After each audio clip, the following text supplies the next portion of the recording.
Have you ever wondered why some dreams feel older than you are? Why certain fears are stitched into your bones like ancient code, long before your first memory formed?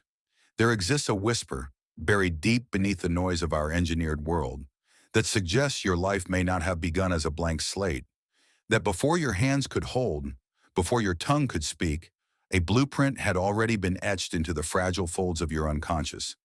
They call it the Child Dream Project. Not officially, of course. You will not find its name on government registries or peer-reviewed papers, but it echoes in psychiatric margins, in classified research fragments, in the soft madness of those who swear their dreams were never theirs. This is not just a theory, it is an inheritance of silence, passed down in the shadows of institutions too complex to name and too old to remember. If true, it changes everything. Within the realm of archetypes, Jung described the divine child as a symbol of hope, renewal, and the promise of untapped potential. But what happens when this archetype is no longer born from the natural unfolding of life, but is instead manufactured? Imagine a child not nurtured into being, but programmed, not guided by curiosity, but by implanted patterns. Patterns of emotion encoded through curated soundscapes in the womb. Language bias hidden in lullabies. Neural predispositions shaped by invisible rhythms of light and frequency. Imagine trauma installed like an operating system, not through suffering, but through simulation. This is not science fiction. This is the frontier of cognitive design, wrapped in the veil of neuroscience and corporate research. Under the guise of early stimulation and developmental optimization, tech conglomerates, behavioral labs, and militarized think tanks are already sculpting the interior architecture of infants. Their goal? To enhance intelligence, minimize risk, eliminate disorder. But the soul is not an equation. When you manipulate the roots of the tree, the fruit may grow, yes, but it may be hollow. If the Child Dream Project exists, it rests on a chilling hypothesis, that the unconscious mind of a child can be molded before it awakens. And so you must ask yourself, are your dreams your own? Are your fears rooted in experience or suggestion? Do your lifelong compulsions belong to you? Or were they etched into your psyche before you were ever allowed to choose? Consider this: an aversion to water, yet no memory of drowning. A fear of abandonment, though your caregivers never left. These are dismissed as quirks, genetic echoes. But what if they are installations? Alleged data from forgotten research outposts in Eastern Europe and secluded Swiss facilities suggest that even in the early 1990s, dream mapping was under exploration. And infants were monitored during REM states as young as 6 weeks old, subjected to frequency-based stimuli meant to restructure subconscious pathways. It was not therapy, it was inception. These fragments speak of pre-installing resilience, crafting future leaders or soldiers not through experience, but through engineered potential. A child who dreams not from instinct, but from design. But when dreams are sculpted, identity is fragmented.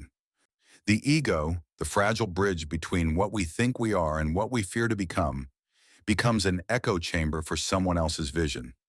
In this world, the Jungian shadow is no longer the repressed part of self, born from life's battles. It is now something far more elusive, a ghost with no origin, haunting you with pain that was never yours to begin with. And you, yes, you, may be one of them. How would you ever know? Your career may be driven by ghosts. Your relationships may replay loops written before your first breath. You may avoid people who remind you of images you never saw, dream of places you've never been, suffer from wounds with no story. And worst of all, you may believe that what you feel is you. But it isn't, it's code. At the root of this lies a philosophical collapse. Marcus Aurelius once wrote, "The soul becomes dyed with the color of its thoughts." But what if those thoughts were never truly yours? What if the colors came pre-chosen, selected like a palette in a forgotten lab, long before your first question, long before your first breath? Stoicism asks us to govern ourselves, to face pain and joy with equanimity. But self-mastery means nothing when the self itself has been compromised. How do you take command of a ship that was programmed to sail a predetermined route toward a port you never asked for? Yet not all is lost. Individuation, the sacred process Jung described as the path to selfhood, can begin even in chains. If you can question the script, you can rewrite it. If you can trace the source of your fears, you can dissolve their hold. The system depends on your silence, your blindness to the machinery within. But if you awaken, even for a moment, the machinery falters. To seek the truth of your own programming is to begin the journey home. Because perhaps the ultimate conspiracy is not that you were engineered, but that you were taught never to look too deeply. In the heart of modern civilization, beyond the visible towers and policy forms, lie the true architects of the invisible. They do not wear cloaks or conspire in candlelit rooms. They sit in ergonomic chairs beneath sterile light, working for companies and governments under the guise of innovation. Behavioral science labs, neurodevelopment firms, educational psychology boards, funded by defense contracts or think tanks cloaked in humanitarian rhetoric. Their task, sculpt the human mind before it knows itself. The Child Dream Project, as whispers claim, is not a singular operation, but a distributed phenomenon.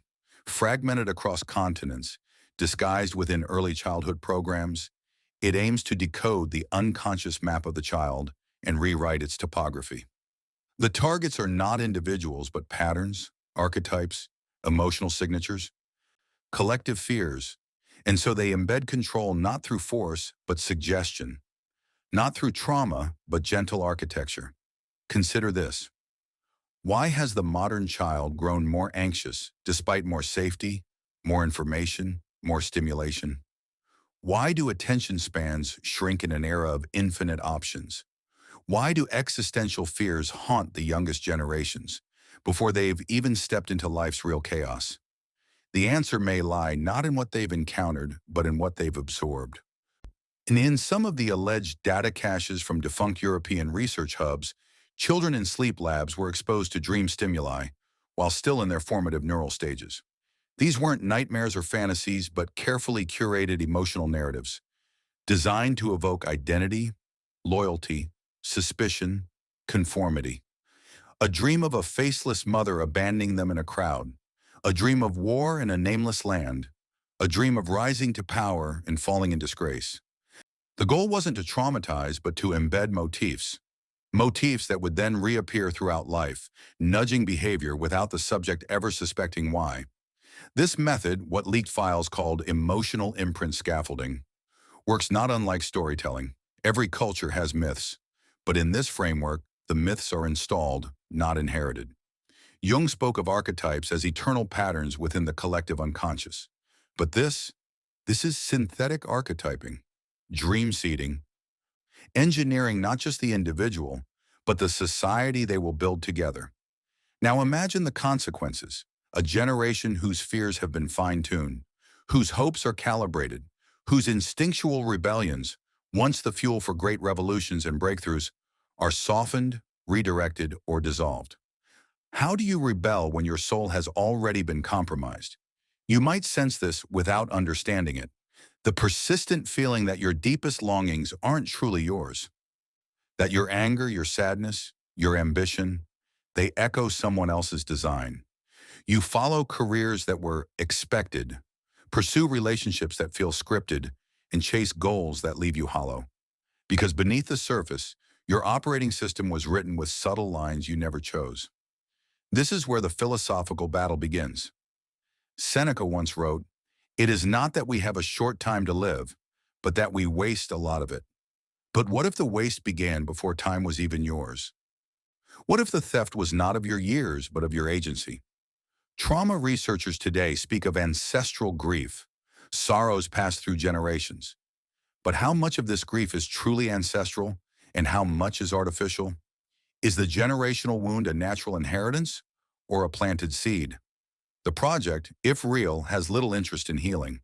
It is about structure, predictability, control. In such a landscape, individuality becomes an act of rebellion. The act of questioning your desires, your fears, your dreams becomes revolutionary. The search for your unprogrammed self is no longer a luxury of the privileged, but a necessity of the awakened. And here you are, reading, listening, feeling that faint sting of recognition. Perhaps your insomnia is not random.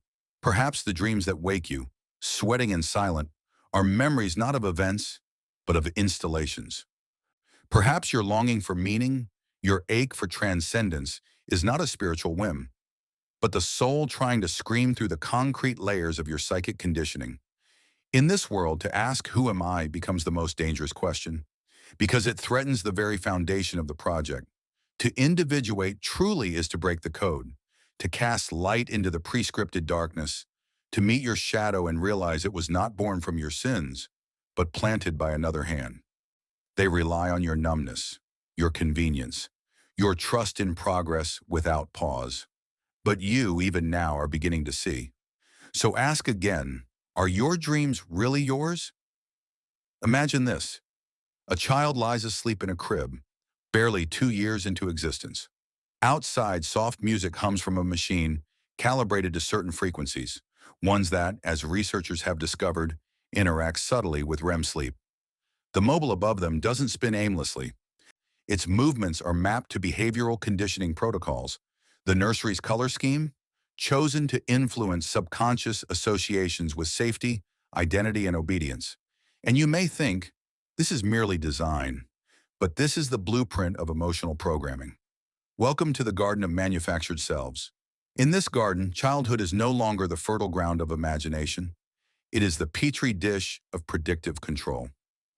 The Child Dream Project, if the fragments of leaked documentation are to be believed, never sought to harm. Its aims were far more elegant, far more insidious. A harmonious society engineered through invisible nudges. Not by force, but by pre-configured longing. This is not science fiction. It is behavioral economics taken to its final form. You've seen its ancestors in public campaigns, in educational reform, in algorithmic recommendation systems. But here, in the child dream model, it begins before language, before memory, before ego. It begins in the dream state, where the soul is soft clay. Ask yourself, why do so many people grow into lives that feel so similar? The same aspirations, the same romantic tragedies, the same addictions to productivity, status, escape, the same existential crises at 30, 40, 50. Could it be that the paths of millions are not coincidentally aligned, but subconsciously scripted? Jung taught that individuation is the process of becoming whole, integrating the unconscious, shadow and self. But how does one individuate when the unconscious itself is an implanted matrix? The modern adult must now do more than confront their inner child. They must untangle the false dreams seeded into that child. This garden is not guarded by soldiers. It is protected by inertia, by cultural myth, by the belief that what is common must be natural. But nature is not repetition. Nature is chaos, transformation, rebirth. Uniformity is not a mark of progress. It is a symptom of tampering. And the consequences of this tampering, they are subtle. Societies of quiet desperation, epidemics of anxiety with no clear cause, an ever-rising thirst for identity expression, even as authentic identity feels unreachable. People speak of burnout, of feeling like frauds, of numbing routines. But what if these are not failures of will, but symptoms of internal misalignment, echoes of childhood dreams that were never theirs? It is here the psychological trauma truly reveals itself. Not as acute suffering, but chronic dislocation. A subtle, persistent sensation that something is missing, that something is off. And it is, because the original dream, the one you were meant to dream, was taken from you and replaced with one that serves someone else. But why? Why would a system, a government, a set of institutions invest in something so complex, so invisible? Because a predictable citizen is a profitable one, a manageable one, a safe one. When you can guide desire from the roots, you don't need chains. You only need dreams. Epictetus once said, "No man is free who is not master of himself." But what if the self you seek to master was designed in a lab? What then is freedom? Here lies the deepest horror. The realization that what you thought was your soul may be in part a simulation, not created by machines, but by ideology, pedagogy, pharmacology, and now perhaps through dreams themselves. But within this horror lies a doorway. If the dream can be installed, it can also be dismantled. If you can trace the edges of what is false, you can begin to remember what is true. Your deepest self, buried beneath the scaffolding of synthetic experience, is not gone. It is waiting. And this is your task now. Not to rage, not to retreat, but to remember. To begin the slow excavation of the authentic dream. The one that speaks in images no machine would dare create. The one that sings not for conformity, but for the wildness of becoming. Because even in a garden of manufactured selves, there are still seeds that slip through the cracks. There are still children who dream their own dreams. Are you one of them? The mechanisms may be invisible, but they are not directionless. Behind every orchestrated dream, there is a dreamer. No, an architect, who sketches the human psyche like a city plan. These architects do not sit in dark rooms stroking cats and laughing maniacally. No, they are far more refined and infinitely more terrifying. They wear tailored suits. They speak at global summits. They publish white papers with titles like Cognitive Optimization in Early Childhood Development or Neural Harmony through Environmental Structuring. They do not hide in shadows. They are the light.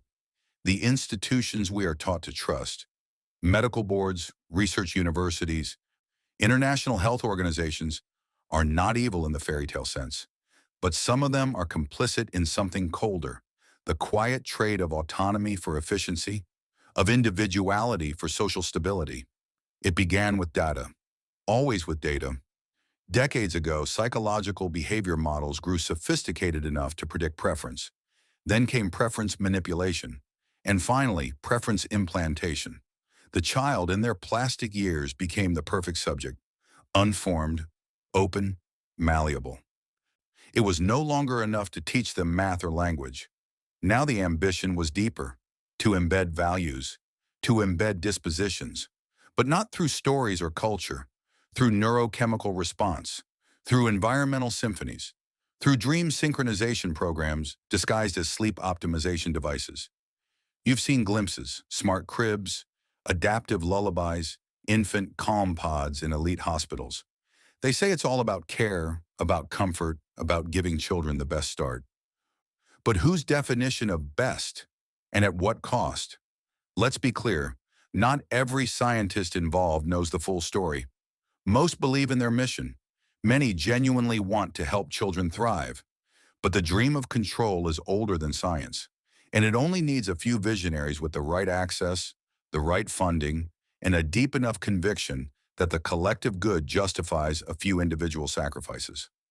This is the philosophy of engineered harmony, a utopia built from within, where conflict is minimized not by laws, but by invisible emotional scaffolding installed before speech. It is not dystopia in flames. It is a soft white room where no one remembers what they lost, but not everyone complies. Some children, perhaps by accident, perhaps by grace, reject the programming. Their dreams remain wild, untamed. These are the ones labeled difficult, neurodivergent, emotionally reactive. They do not respond predictably. They resist the lull. And so the system often attempts to correct them. Diagnosis, medication, behavior therapy. In the mythic sense, they are Prometheus and Cribs, bringing back the fire of real selfhood, only to be punished for it. But not always. Some of them escape the net long enough to grow. And when they grow, they begin to ask, why do I feel hollow? Why do I desire what never satisfies me? Why do I long for a childhood I cannot recall? These questions are dangerous because they crack the surface of the dream. They unsettle the software. And that's where healing begins, not with a scream, but with a question. Marcus Aurelius wrote, "The soul becomes dyed with the color of its thoughts." But what if those thoughts were dyed before you could think for yourself? Then the soul must be washed, purified, brought back to its original hue. This is where resistance begins, not through political protest or internet outrage, but through deep personal revolt, through the reclaiming of memory, through the excavation of dreams. Yes, you reading this, may be among the sleepers, but if your heart trembles while hearing these words, if something ancient within you begins to stir, then maybe, just maybe, the programming didn't fully take. And if that's true, then your very awareness is a threat. Because awareness leads to pattern recognition. Pattern recognition leads to disobedience. And disobedience, especially of the soul, is the one thing the architects cannot fully account for. So listen carefully. You are not broken. You are not late. You are not too far gone. You are remembering. And they cannot stop what has already begun. In the corridors of deep psychology, there is a whispered truth. Some memories do not belong to the self that remembers them. They emerge in dreams, in flashes, in a sudden inexplicable sorrow at the scent of a sterile hallway or the sound of a distant lullaby. These are not hallucinations. They are residues, emotional fossils of programming installed so early, so surgically, that your conscious mind has no archive of it. But your body remembers. Your body tightens around specific words. Your breathing shifts at the sight of certain geometric patterns. You cry during scenes you don't understand, and you feel nostalgia for something you never lived. This is the ghost architecture of the Child Dream Project, a system that doesn't erase your identity. It redesigns it from the very foundation, not with violence, with kindness, with calculated affection, with environments so perfectly tuned to nurture that they anesthetize all divergence. And what happens to a child whose instincts are overwritten by curated dreams? They learn to distrust themselves. They grow up looking outside for meaning, craving validation, addicted to approval. They do not ask who they are. They ask who they should be. And in doing so, they become ghosts that walk in daylight, functioning, performing, successful even, but hollowed out. This is not your fault. The system was never designed to feel like oppression. It was designed to feel like love. Because love is the ultimate weapon. True love transforms. But counterfeit love, engineered attachment, conquers. It binds without blood. It tames without chains. The project knew this. It used maternal tone algorithms, responsive crib light patterns that mimicked emotional intimacy, eye-tracking feedback that adjusted a caregiver's responses to create neurochemical attachment. And for many, it worked. For many, it still works. But some of you are leaking, not physically, existentially. The dream can't hold you anymore. Your cracks are not your curse. They are your passage. This is what Carl Jung called the beginning of individuation, the breaking of the false self to make room for the real. It is terrifying, because everything you thought you were begins to collapse. The voices of praise you live for now sound like echoes in an empty cathedral. The goals you chased feel hollow. You begin to suspect that your life was not a choice. It was a sequence. But if you can hold steady in that storm, if you can resist the temptation to glue the pieces back together, you will find something waiting in the silence. The child who remembers the truth. Not the child you were programmed to be, the child you are. That child is not obedient, not consistent, not optimized, but they are awake, and they are sacred. You see, the engineers of the project never anticipated that memory could reconstitute itself through feeling. They mapped the brain but underestimated the soul. And the soul, ancient, primal, chaotic, remembers what the mind forgets. That is your power. You don't need proof. You are the proof. The very ache inside you is evidence that something real once existed, something vast and unprogrammed, and that it can return. But it will not return by accident. It must be summoned through grief, through rage, through the courage to feel everything you were taught to suppress. You may think healing looks like peace, but at first it looks like war, not against others, against the illusion, against the soft chains of normal. You will be called dramatic, sensitive, difficult. You will be told to get over it. But how can one get over a theft they were never allowed to acknowledge? You are not overreacting. You are remembering. And your remembrance is sacred rebellion. There is no single villain to defeat, no switch to flip. This is not a revolution of institutions. This is a revolution of perception, and it starts wherever you are, with the question that will not die. Who was I before the world told me who to be? Ask it again. Let it ring in your bones. The child is still there, waiting and dreaming. The architecture of modern society was not built to house your soul. It was engineered to manage your compliance. Every corridor of convention, schooling, career paths, even love, has been subtly shaped to steer you away from the wild, unrepeatable essence within. Because that essence is ungovernable. It resists neat definitions. It resists control. But what happens when that essence begins to stir? When you feel it, it doesn't arrive like a polished answer. It comes like discomfort, like a foreign hunger inside your chest, a pull towards something you cannot name. This is the signal that the programming is failing, that the inner child, the primal architect of who you truly are, has survived the sedation and is whispering through the cracks. This is not a breakdown. This is the opening of the sanctuary. But beware, awakening is not convenient. The world doesn't reward it. The world labels it unstable, irrational, too much. And the danger isn't just external, it's internal. The inner critic, installed early by well-meaning systems, will rise in protest. It will scream that you are ruining everything, that you are being selfish, reckless, wrong. But that voice is not you. It is the echo of conditioning. And conditioning hates the sacred. To reclaim the forbidden self, the self that laughs too loud, loves too deep, cries too easily, dreams too wildly, you must walk into solitude. Not loneliness, but solitude. A silence spacious enough to hear your soul speak. This is the cave, the forest, the desert. The liminal space in Jungian terms where the ego dissolves and the archetype of transformation emerges. Do not rush this phase. There is a sacred mathematics in the waiting. You are not healing to become functional. You are healing to become true. And truth doesn't always look productive. Sometimes it looks like rest, like saying no, like dismantling the life you built to survive because it's incompatible with the life you're called to live. And yes, there is grief here. Grief for the time lost. Grief for the parts of you that were exiled to make others comfortable. Grief for the child whose wonder was harvested for grades, trophies, performance. Feel it all. Don't bypass it with mantras. Don't bury it with goals. Let the pain speak. Let it shake your bones. Because what you grieve, you release. And what you release, you make space for. The world doesn't need more polished people. It needs more real ones. And realness is messy. It is inconsistent. It doesn't fit the algorithm, but it liberates. It reclaims joy from productivity. It reclaims love from transaction.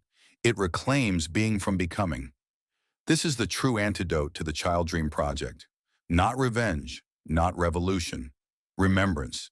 To remember what it is to feel, to dream without permission, to love without proof, to cry without apology, to burn with purpose even when the world calls it madness.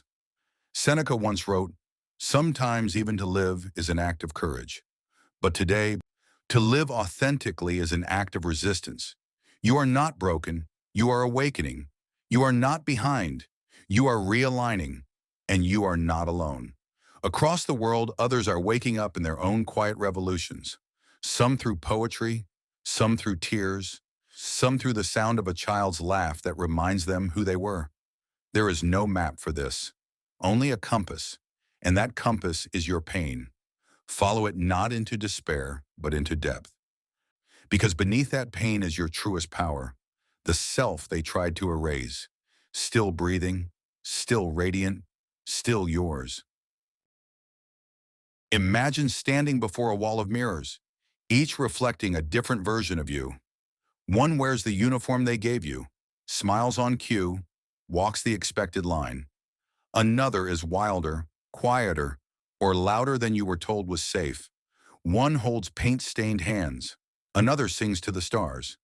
Yet all of them are you. All of them were once possible. What if the path you chose was not the only path you were meant to live? Modern culture teaches us there is one blueprint: success through compliance, safety through sameness. It whispers, be useful, be consistent, be normal. But these whispers are not neutral. They are a sedative, and they silence the deeper roar inside, the part of you that remembers something else, something older, something sacred. This is the myth of the one path, but the soul does not move in straight lines. It moves in spirals, in detours, in collapse and recreation. The soul learns through contrast, through rupture, through being broken open by mystery. What feels like failure may in fact be design. What seems like loss may be a coded invitation to remember the blueprint before the programming. That is the tragedy and the miracle of the Child Dream Project. It replaced wild possibility with pre-approved futures. And many complied.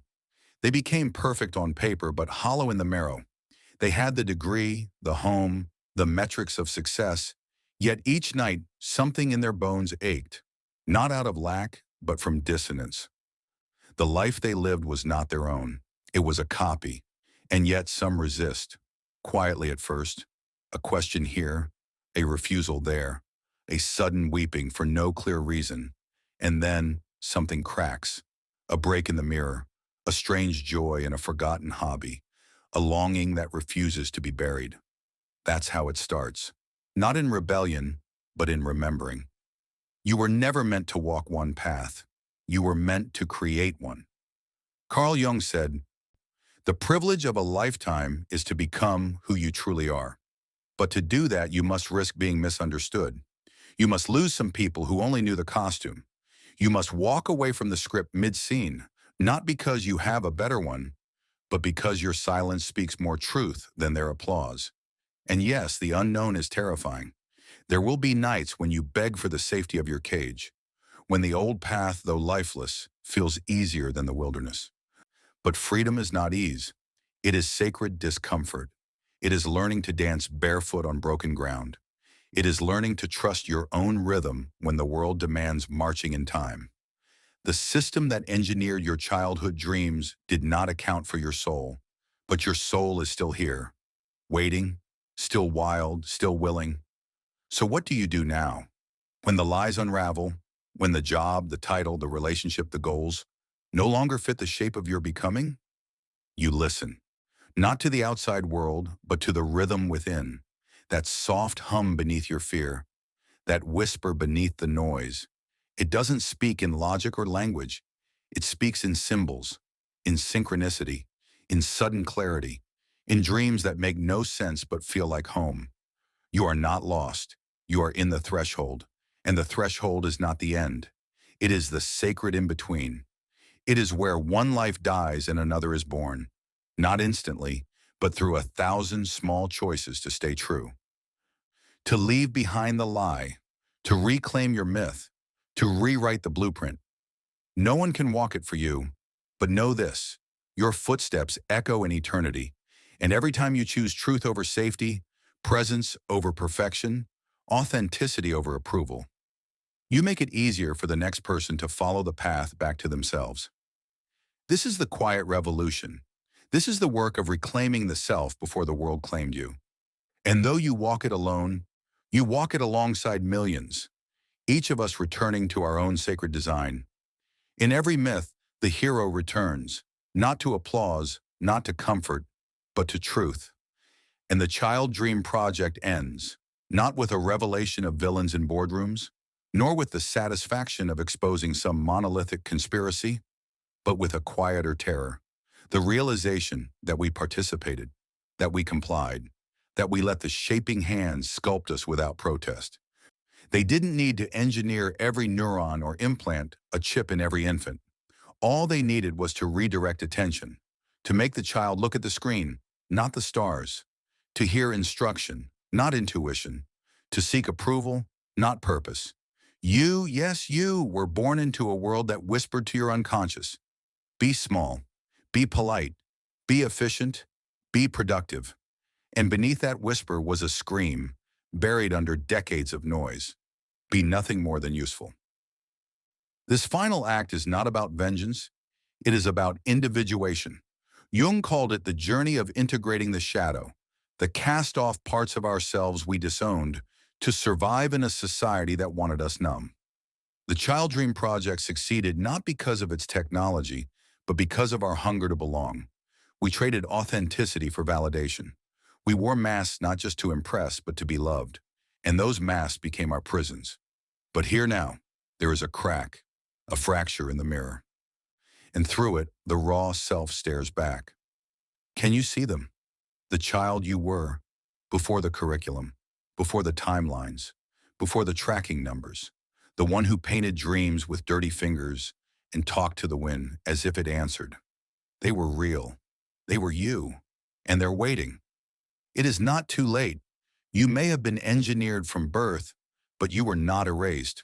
The design was invasive, yes, but not permanent. The blueprint lives only if you continue to trace its lines. You can redraw, you can burn the script. To do so, you must walk the valley of unlearning. You must confront the mentors who lied, the voices that sedated your wildness, the philosophies that taught you obedience was virtue. You must choose rebellion, not in violence, but in awareness. Refuse to raise children who are optimized but not alive. Refuse to live days that are efficient but not meaningful. Refuse the silent contract that says comfort is worth your soul. This is not a call to arms, it is a call to soul. To dig up the sacred bones of wonder, to light again the fire of dangerous questions. Who am I beneath the program? Who could I have been if I had never been shaped? And then, who will I become now that I know?